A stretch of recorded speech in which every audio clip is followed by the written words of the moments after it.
Hey, it's Rachel Cooke, your modern mentor, and I am so excited to share today's episode with you. You know, there's been a lot of buzz these days around the concepts of inclusion and belonging, and we know they are important drivers of employee engagement and retention. We all want to feel that experience of being included and have that sense of belonging. And we want to help to create that same experience for colleagues and team members around us. But how to make that happen sometimes, it can feel really mysterious. I had the opportunity to speak with Bain and Company's Julie Kaufman and Nishma Gosrani about these very topics. Julie is Bain's Chief Diversity Officer and the leader of their Global Diversity, Equity, and Inclusion practice. And Nishma is a partner in Bain's financial services practice whose work focuses on human capital transformation and the future of work and culture. Both Julie and Nishma bring a wealth of data-backed research and their own personal experience to the table in this really rich conversation around what truly drives the experience of inclusion and belonging at work and what actions any of us can take as leaders or just regular citizens in the room to amplify those experiences for ourselves and for those around us. Julie Kaufman and Nishma Gosrani, thank you so much to both of you for joining me on Modern Mentor today. I am so excited to be talking to both of you about your research. Excited as well. Rachel, thanks so much for having us. Oh, absolutely my pleasure. So I would love to start with both of you on a little bit of background. So, I know for me, before I started my business, I spent years working in corporate HR back in the day when the focus was really on diversity and it was about checking boxes. And there was very much a mentality around bringing in the right people. And then once you had them sitting around the table, your work was done. I love that we have expanded the conversation now out to concepts like inclusion and belonging. And I would love to start with each of you just sharing kind of what that means to you and what has driven both of you to your passion for this work. Julia, let's start with you. Sure. Thanks so much. And I really resonate with what you said. For me, the notions of equity and inclusion, belonging, all of that is really, really critical because there's no point in assembling a group of diverse individuals unless you've set up an organizational construct where everyone can contribute at the top of their capabilities and feel like they are valued and rewarded and thriving in the process of doing that. And so for me, I've been at Bain & Company over 30 years, and a lot of our focus has been on we need to attract and retain the world's best business talent in order to serve our clients with the insight, the innovation, the breakthrough ideas to help them drive real results in their companies. And therefore, it's critical for us to be able to have a workplace where individuals are fueled by a sense of belonging, support, and trust in everything that they do. And that means that leadership behaviors matter. It means that structures, systems, and processes matter. It means that little moments of truth matter, and that we need to up our game on understanding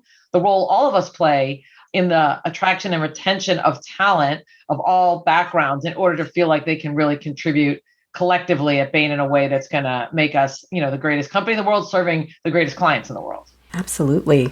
Really well said. Thank you.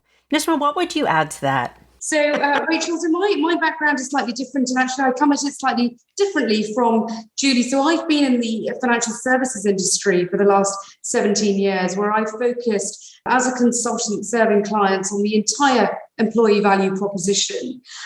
So D&I, of course, is a key part of that.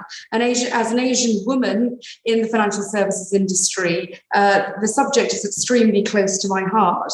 About 4 or 5 years ago, I worked with the UK government in taking gender pay gap reporting from where it was to the next level. In fact, pioneering the concept. So as you'll know, many organisations in the UK are now part of what we call the Women in Finance Charter and have to report on gender pay gap. I work with a number of financial services clients on DE&I, and as the Financial Regulatory Authority in the UK is now asking for organisations to ensure that DE&I is right at the top of the agenda with, some very fierce and strategic targets, it makes roles like mine ever more important.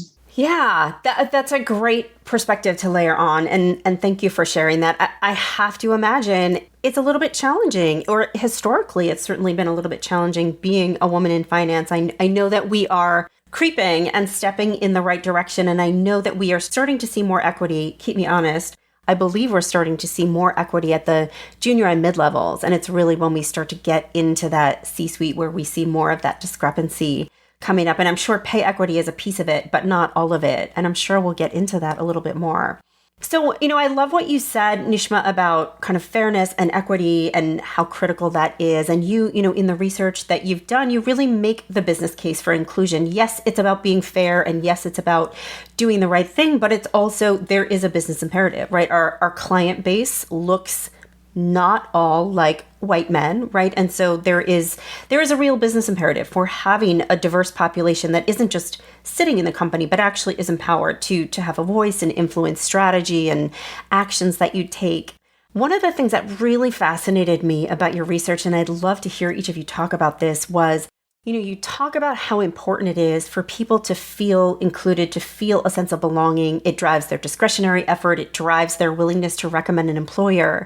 And yet when you ask somebody, what is it that makes you feel included? It seems like you're finding that people are actually struggling to answer that question. It's almost like, I know when I don't feel included, but if I need to describe what it feels like, I struggle to do that a little bit. And I would love for each of you to talk about how that finding landed with you and how you think about that. Based on some of the research that we've been doing, Rachel, that I think you're referring to, there's an urgent reality that we confront, right? And it's that we must not only recognise but act upon what the status today is of women. I refer to UK financial services, but that's across the board. And we know that it's at those senior levels. It's far from where it should be. And actually that present pace of progress, as we've set out in the blueprint, is just not slow, but it's glacial, right? So when we speak to chief executives, we know that there is a real willingness to wanting to change the sector that they're in particular in financial services. But the numbers are stark, and you will have seen that in the graphs that we lay out in the blueprint. 2 years on in 2020, there was a figure of something like 32.3%, a change of less than a single percentage point. Yet you're seeing, some very glossy initiatives in the industry, and we're seeing senior women moving around from one institution to another. But actually, the rate of progress is really slow. What we know is what we're seeing is simply not good enough, right? It's not good enough for me, it's not good enough for the industry, and it's certainly not good enough for the country that we live in, but also for the future of our daughters. But what does that do for inclusion, and how do we measure it? So one of the things that's very close to me and close to Bain, if I was to pull upon that, is that we measure inclusion on a weekly basis on every case that we undertake with a client.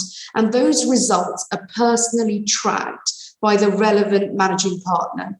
And when those results are not right, an intervention is made so that we can set the highest possible bar on inclusion, which actually is very true to Bain culture. What we know is things like annual employee surveys are simply just not good enough anymore.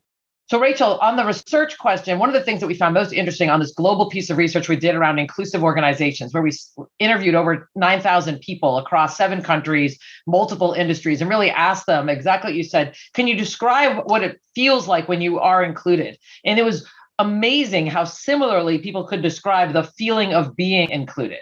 I feel heard. I feel recognized and rewarded and valued. And I feel like I belong in my organization. If you then ask them, what does it take to drive that feeling of being included? That's where the variance, as you just well said, really showed up, in that folks picked vastly different things. And what we found was that your own demographic identity, especially intersectionally across many elements of your identity, had a different bespoke thumbprint on what mattered to you. For some folks, it was a little bit more about in the moment leadership behaviors and how people either gave transparent feedback or were able to talk them through a tricky situation. Other groups found more importance in some of the rituals and norms of the organization and what was expected and what was done, or the systems and processes that were in place. And so there's a lot of different things that can contribute to your feeling of inclusion.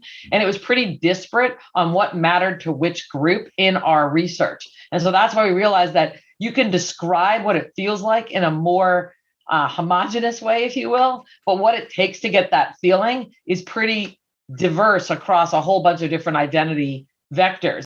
That really stood out for me because I know, a lot of my work is working with executive leaders who certainly recognize the call to action around being drivers of inclusion, and they seem legitimately interested in and concerned about doing the right thing. And yet when it comes to how do I turn that care and that desire into a set of practices or actions? How do I know if I'm doing this right? I think there's a little bit of a deer in headlights situation for some of those executive leaders.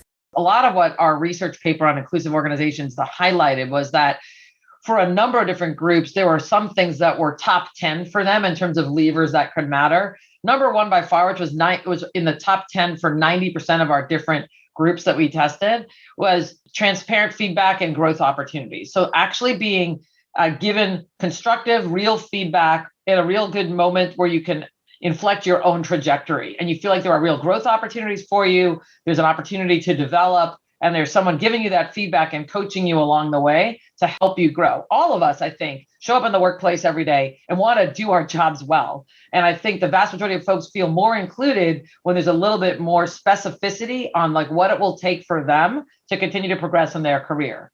A second area that, again, was pretty ubiquitous was being able to find a really good connection at work, having a good friend or a mentor or a sponsor, and we could get into what those things are, but having some connectivity with somebody at work that got to know you as a person. And that was really important. And so therefore the roles of things like employee resource groups or other activities to drive a sense of connection can make a big difference. And then the third one that, again, for at least 50% of the groups mattered a lot was knowing that this was on the commitment level of the senior team, that this was a strong ambition to drive inclusion, to drive diversity, to continue to help the organization progress against some stated ambitions. And being clear and signaling commitment to those outcomes made a difference to individuals to know I'm at an organization that cares about these topics. So those are the three that rose to the top from our research paper.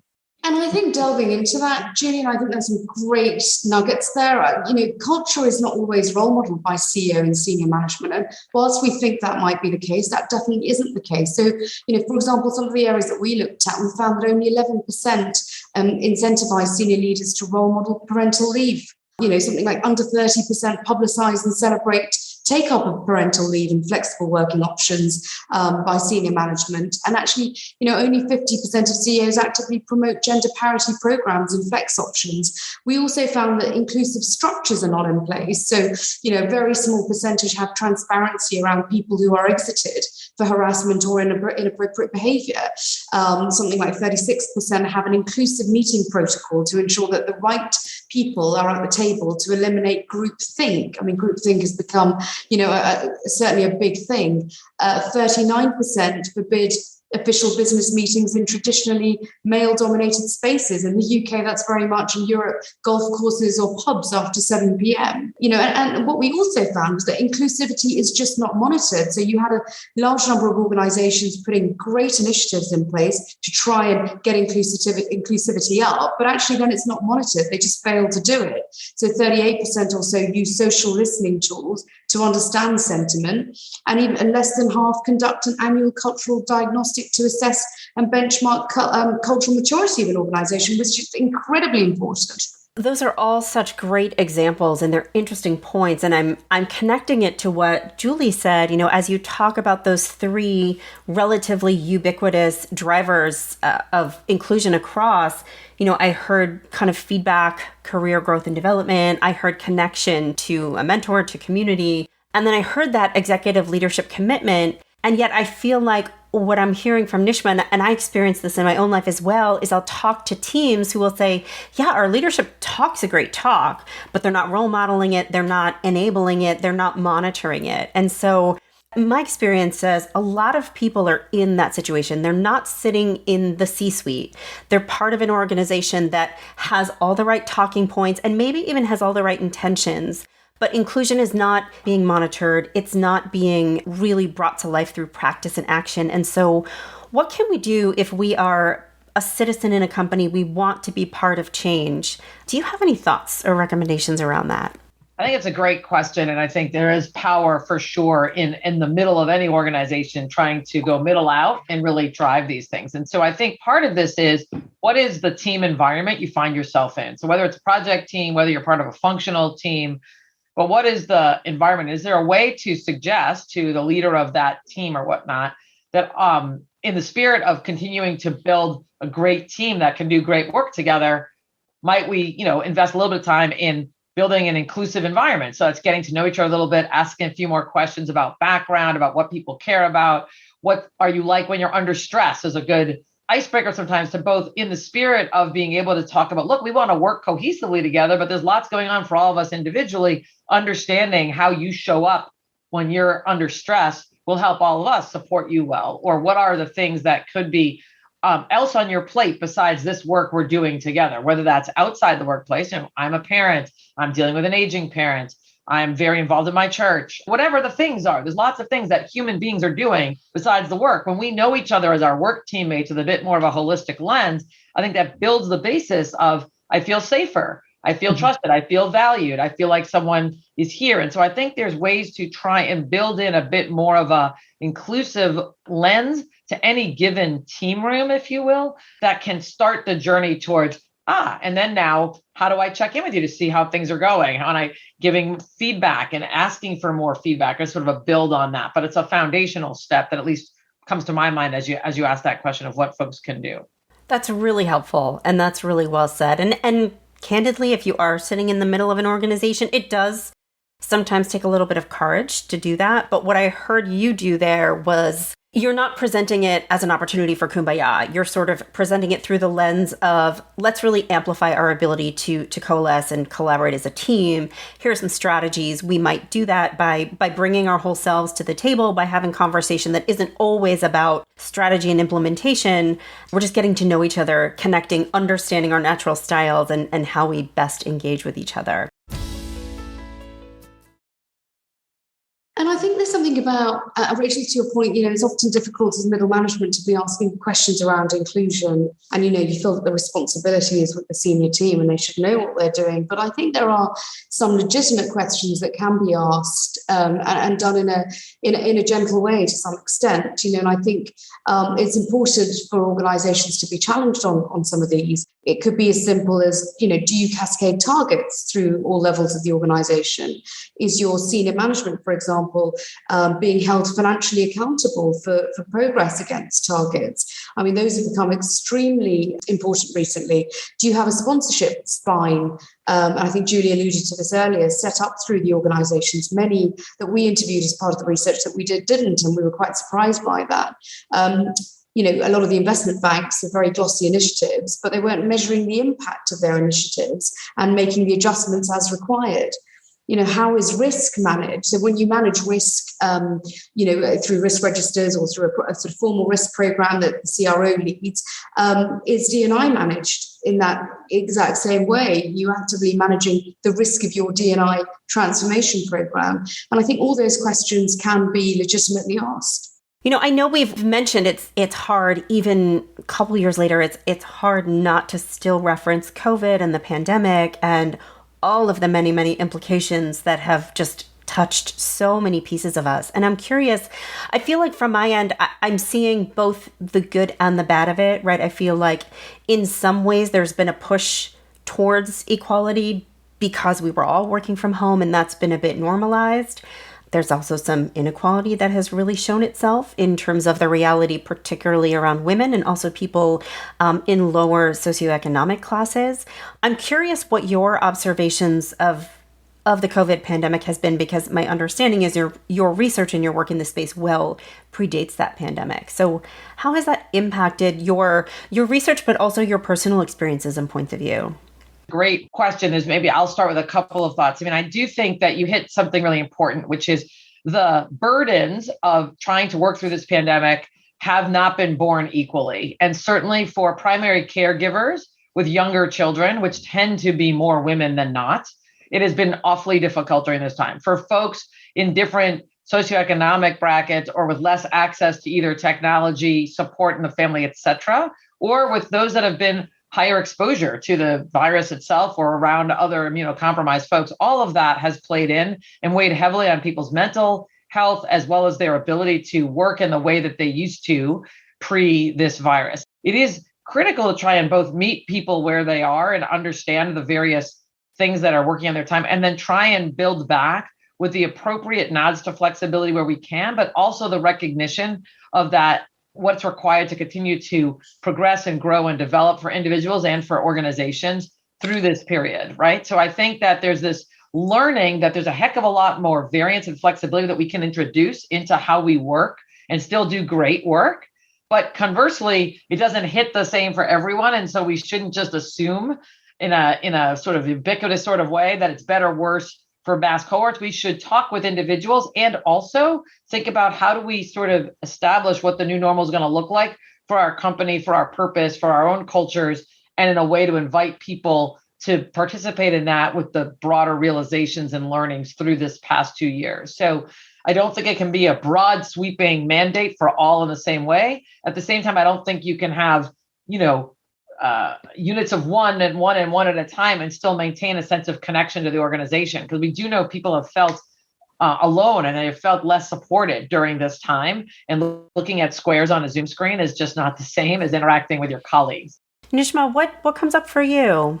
I think very similar. I think understanding the challenges of diverse employees and what they were grappling with through the COVID-19 environment. We were definitely conducting, as part of the survey that we did, interviewing a number of people across the board, particularly from a financial services lens. And what we discovered was that workers across demographic groups and geographies reported a remarkably similar set of challenges related to mental health, work-life balance, and then workplace health and safety, particularly those bankers and traders that had to be on the floor. So a real missing sense of connectivity and belonging with colleagues, but concerns about job opportunities as well, in a sector that I think has been hit really hard.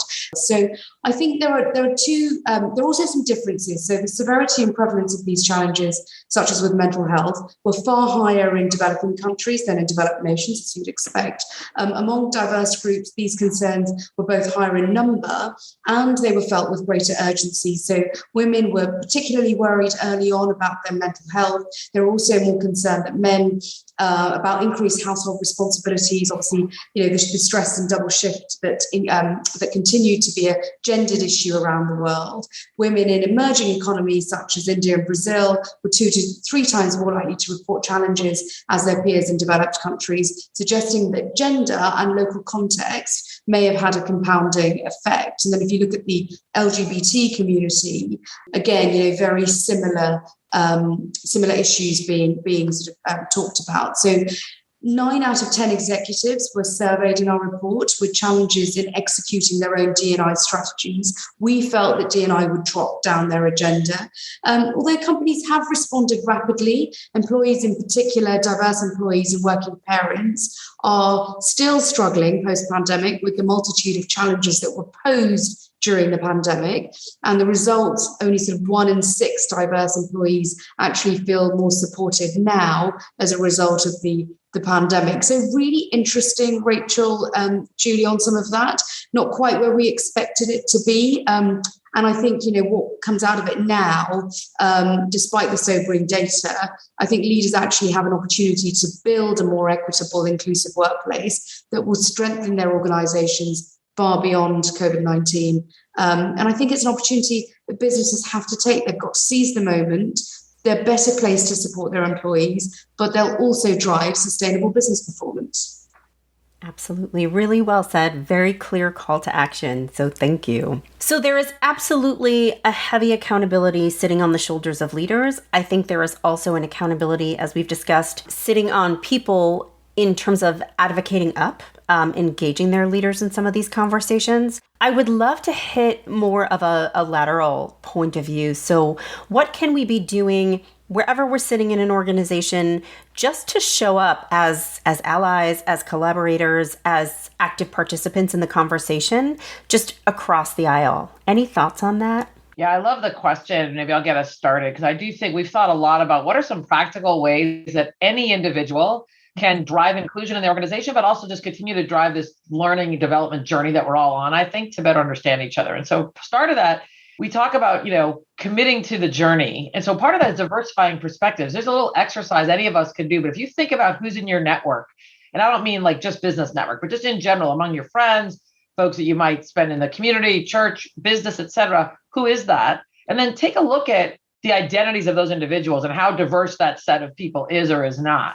And wonder if there's a way that you could actually make some overtures and try and diversify your perspectives and think about who else you might want to start to build a relationship with that might be on a team, that might be in your workplace, that's got a little bit different perspective than you. It could be race and ethnicity. It could be sexual orientation. It could simply be came from a different university or came from a different background, country, what have you. But somehow, if you invest in broadening your own circle a little bit, you just learn a bit more about individuals and you learn a little bit more about how to help others feel more included. So I think that's one tactical item that we've been encouraging folks to do. And then the second one, I think, is that recognize that we all are going to make mistakes, if you will, on this journey of trying to be more inclusive and to be a little bit kinder to ourselves. We can't disengage, because I hear people say to me, I don't say anything anymore because I'm afraid I'm going to say the wrong thing. And I'm like, that is when we start to lose this game. That is when we're not actually making progress as an organization. We are all humans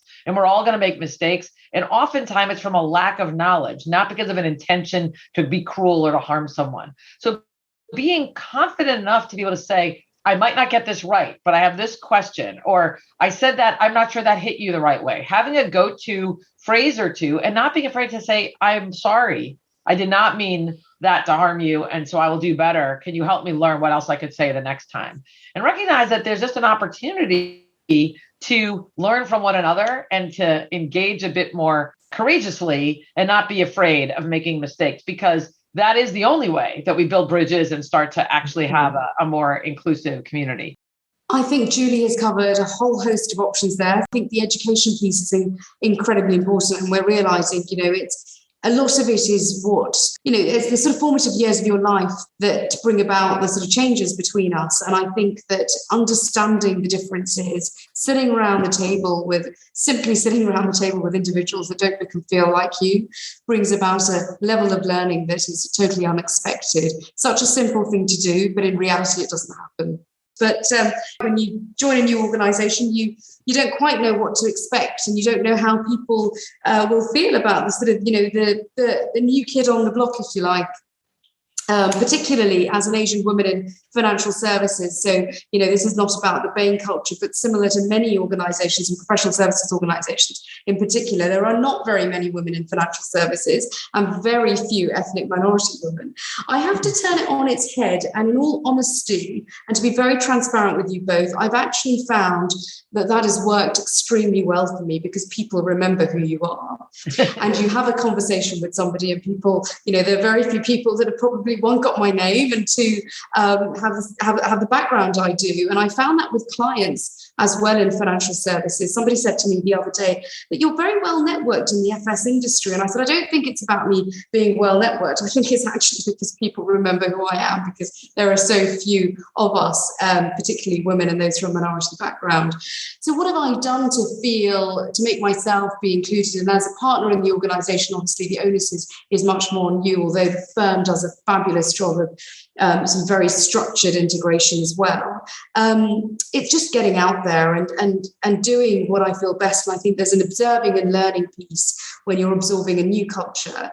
And then I think it's getting out there and doing what you do best. And that is getting your hands dirty, rolling up your sleeves, and making your team. I think the team piece is really important. And Julie alluded to this a few times, and I don't dismiss this at all. Actually, if your team love you, I think everybody else around you just then comes together very much and very quickly. And I think it's making them feel very valued and respected, but also bringing your whole self to the new place. So your vulnerabilities, the fact that you are a newbie and not being shy of it, and that you don't know everything, but also, I think there's an element of bringing the very best of you, but your authentic self. And I don't think I left that behind when I come to Bain every day. It can take courage, especially in a place. I haven't spent any time inside the walls of Bain, but from an outsider's perspective, it is an organization that I perceive to be kind of very polished, right? It's a very pedigreed, well-regarded organization. And the thought of myself stepping in and all of my messiness and my realness, I could see how that might feel intimidating. But I think having the courage both to do it and to role model it and to show that it's not just okay or safe, but it's actually, there's an imperative and it's celebrated. I think that speaks volumes, Nishma. So thank you so much for sharing that. And I think maybe for giving us all permission to do the same. Absolutely. And I would just go on to say that I think, any organization that's really working on growth and innovation and attracting and retaining the world's best talent needs to look itself in the mirror and talk about the fact that we've got to find ways to be more accessible, more permeable, and more willing to evolve with the talent base that we want to attract, retain, develop, and grow. And so I think that we've been really focused on that as an organization, but also with my clients, we work on this, is saying we need to be making sure that the types of imagery we give off in the marketplace, that we're actually counteracting anything that would make people feel like they're not welcome here. Because honestly, we're only going to get where we need to go if we can keep attracting different types of folks and then find ways for them to work together in unique and different ways to drive real insight and outcome. So I have one last question I would love for each of you to answer. I will leave it to you to volunteer who goes first, but here goes. So I consider myself an aspiring optimist, but if I'm honest, I do have some cynical natural tendencies, but I'm working on it. And I would love for each of you to share sort of the finding that you've come across recently that leaves you feeling kind of the most hopeful and the most optimistic about the direction that we're heading in. That's a great question. I will take a shot at it and sort of say so I think there's maybe I'll level the finding we've come across. So the thing that makes me most optimistic, honestly, is recognizing the power of the individual in really changing the opportunity for a team. And so this idea of that inclusion and a sense of belonging is something everybody wants. And if you know that in your heart, then I think that emboldens you as an individual to talk about how do I, in my right now environment, try and be additive to the feeling of belonging that I have and to those around me that they have. And that it is not just we have to wait for the C-suite to role model and cascade downward. That's, of course, a key enabler.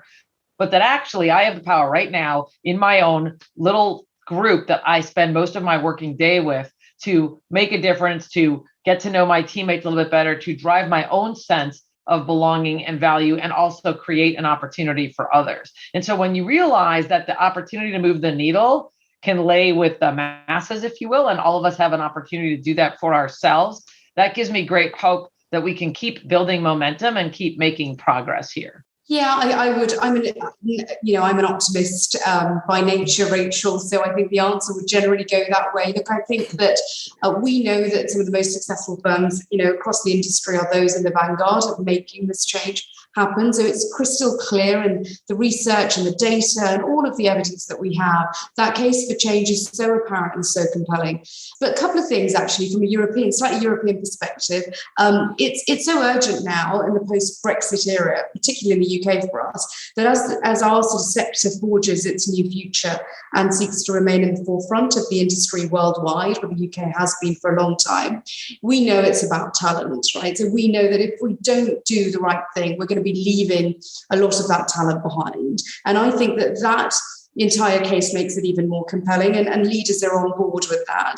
A number of organizations I spoke to through the work that we did on the blueprint, but more broadly, some of what they've done is so very impressive. If you take MasterCard, for example, they closed the gender pay gap by taking a very bold move of reviewing and amending compensation for every woman in their organization. I mean, we just need a few more organizations to do that, and it makes me feel really optimistic about the future. One of the things that Julie and I and a number of others have been working on actually is creating the Bain's Female CEO Club, which is a genuine industry first. And if I was to say to you, Rachel, so many women, CEOs and CEO -1s have come to us and said, we want to be part of this initiative. We want to foster greater collaboration, support, share ambitions, strategies, champion the next generation in the way that they're championing their own time. They know that this is a game changer, and it's so refreshing to see how involved that level of seniority is in what we're trying to do in the market. So I'm feeling very optimistic, and it's simply not good enough to be moving a percentage point every year anymore. I think that is a lovely note to close on. And Julie and Nishma, thank you so much for your important work, for sharing it with the world, and for joining me on Modern Mentor today. It's been a pleasure. Thank you so much, Rachel. It's our pleasure as well. Thank you. I hope you enjoyed this interview with Julie and Nishma. I took so much actionable goodness away from this conversation, and I hope you did as well. I hope you'll join me next week for another great episode. Until then, you can follow Modern Mentor on Apple Podcasts, Spotify, or wherever you listen to podcasts. Check out my website at leadabovenoise.com or follow me on the Modern Mentor podcast page on LinkedIn. Thank you so much for listening, and have a successful week. Modern Mentor is a quick and dirty tips podcast. It's audio engineered by Dan Firebend with script editing by Adam Cecil.